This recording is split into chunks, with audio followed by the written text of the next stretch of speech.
Hello and welcome to the show. I'm Jacquelene. You're on A1R Psychic Radio and Moonstruck TV. Coming to you live from Melbourne in my office. There's stuff in the background. It's always good. Look, books. Oh no, wrong side. How about now? Anyhow, what an interesting week, and happy Chinese New Year to everybody around the world. It's a 7-year. And also Year of the Water Rabbit. So we've had the water tiger running around, splashing about furiously this last year. Now we've got the rabbit. And so what about Year of the Rabbit? So Year of the Rabbit is also Year of the Cat, sort of a dual sign if we think about it. And so the rabbit side is kind of like, if we imagine the desire to be in the home, cook, clean, create, detonate, renovate. Procrastinate, so baking as a form of procrastination or meditation. You thought I said something else, didn't you? Anyway, and so that can be a rabbit habit when you're sort of feeling a bit, oh, I don't want to be outside of the home, or I just really like being here and people. You know, I mean, rabbits love their family usually. Not always. There's sort of a tendency to like family, to like home environments, to all this kind of energy. So doing things in the home makes sense if you're in more of a, you know, a desire to kind of go within.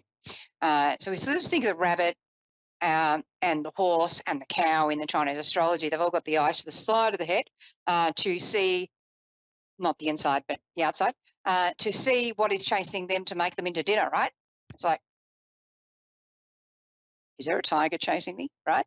Whereas a tiger, you know, the dog here, the tiger, eyes are to the front of the head, and that's so they can see what they're chasing to make into dinner. So Year of the Rabbit people can be really good at sensing, you know, how things are, like, should I get in the lift with that creepy guy? It's weird to me, something's going on here. Or no, that's perfectly fine to get in the lift with that guy because I'm just feeling like nothing, you know, like it's fine. So there's a tendency to be able to sense danger. And if you look at rabbits, they sort of, they test things by a bit of a nibble and a bit of a sniff, you know, not just the eyes, but just, you know, like this. And the heartbeat of a rabbit goes about 150 beats a minute. So I was like, oh, I've got to, you know, do things rather quickly. Sometimes, you know, there's sort of a sensitive kind of energy to that. And so the problem for Year of the Rabbit people is when they're getting into a bit of fear or a bit of anxiety or a bit of like panic, then it's like run, you know, like, you know, there's that song, you know, run, rabbit, run, run, you know, it's all about not wanting to be dinner. So totally understandable, of course. So there's good survival instincts there usually, but there's a lot of family instincts. And so, you know, in that survival instincts, it's like running into the warren and being underground and sort of away from, you know, away from danger.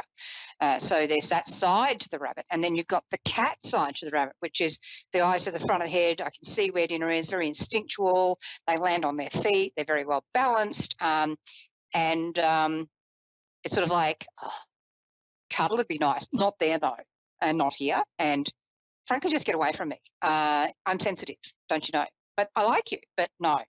So also you think of the cat and you think of catwalk and models sauntering down the catwalk saying, here I come, baby. And cats, as you know, an animal totem for people, nightclubs are full of cats. Like, look at the laser light. Here we go. It's like, doo, doo, doo, boom, boom, wow, wow, wow. You know, it's sort of like the place for cats, right? Whereas the dog, it's sort of like, love me, love me, love me. Whereas the cat's like, oh, love me, but no, not there. I'm going to climb across the top of the couch now. And I'm going to yodel in the other room so that the people on the phone with you or the video call think that you're a very bad human. That's what I'm going to do. You know, just ask my cat. That's what he does. It's kind of hilarious. No, I'm not going to yodel. Don't worry.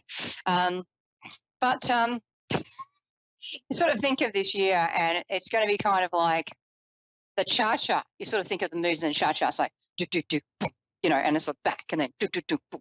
And so you may find a kind of a stop and start energy to this year.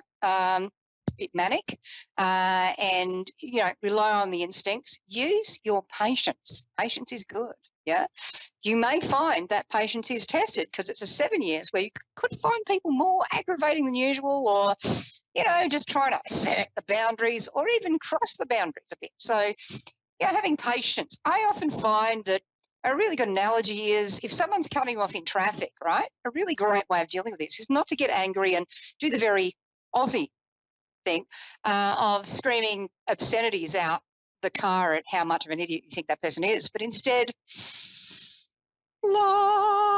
like maybe they've shat themselves, like maybe they've shat themselves, or the lactose intolerance. They just had a full cream mocha latte and it's starting to impact, and they got to get home before that impact completely impacts, right?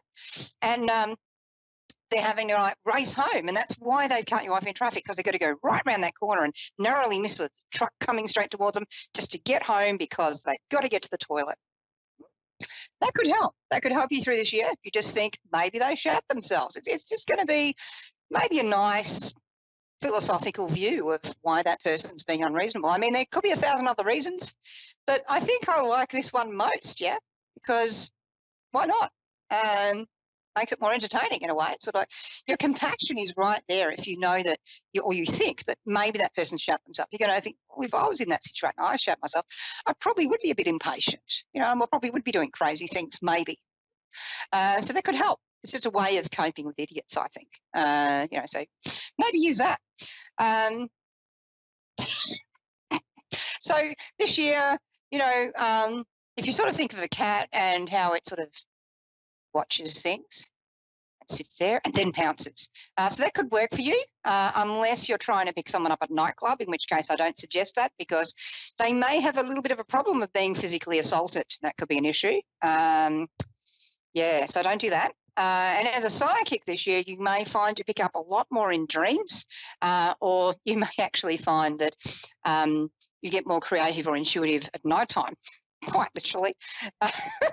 And that spring could be particularly interesting. So wherever you are in the northern or southern hemisphere, or possibly the western or eastern, but it's going to be a time to kind of, I think, use your patience, choose your moments very carefully, and then pounce at the right moment, but not in a way that harms anyone. Let's not harm people. Physical assault's a problem. So things like that, and things around the home and the family will be of more importance. Now, it's a water rabbit, so what does that mean? I guess if you're born in the fire year anything, or you have a fire constitution, which is different to what year you were born in, by the way. Sometimes it can be the same, but they're not worked out the same way. But if you have a fire constitution, or you are year of the fire or something, you may just find this year it's not so much that you are burnt out or extinguished or overwhelmed, washed away. It may just be that there's extra pressure to be more focused on the things that you're actually passionate about, and stripping away the things that are not actually helpful to you. This year, it's really good to be kind of aware of your emotional state and your dreams. So maybe journaling emotions and journaling dreams can help you sort of be more in touch with what's really going on for you. And certainly doing those sorts of things helps you develop your psychic and intuitive senses, and to listen to it a lot more, because you're slowing down enough to do that. So also, before I leave the show, it will be my first attendance at a psychic event expo this weekend at Cranbourne, at the Cranbourne Hall in Melbourne, on Sunday, 10 till 4. It'll be my first time there since the passing of someone I want to pay tribute to and give honour to and respect to, and that is a very honourable, graceful and beautiful leader that was Maureen Barras in Melbourne. She was a leader in the spiritual sort of esoteric wellbeing and psychic communities in Australia. A wonderful, graceful, assertive leader that really was a beautiful support to me and many others in the field. It's been quite sad for me and many others, but we'll be all there on Sunday giving support to her daughter and her family. Leslie Williams and Sarah and everyone else. So sending my condolences to them, but also, it's going to be sort of a big day for us all. But anyhow, we're going to be back next week. And there's more shows coming up on A1R Psychic Radio and Moonstruck TV this afternoon, evening and morning, no matter where you are in the world. In the meantime, I'm going to get on to more clients today and available around the world, no matter where you are. Okay, catch you next time. Lots of love to you all.